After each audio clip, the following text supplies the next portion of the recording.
why are we getting people watching now? That everybody's done. Everybody's here now that we're ending. Now I see 9 people watching. Now that we're ending.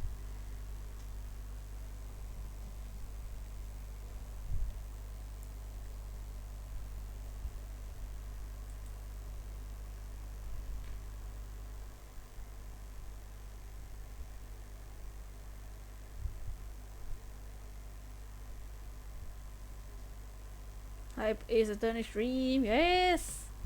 Yes, yes, yes. We'll just end. I'ma see y'all's. I'll see y'all's tomorrow's for the shiny hunting. Thank you so much for chilling, and I'll see y'all tomorrow. Peace.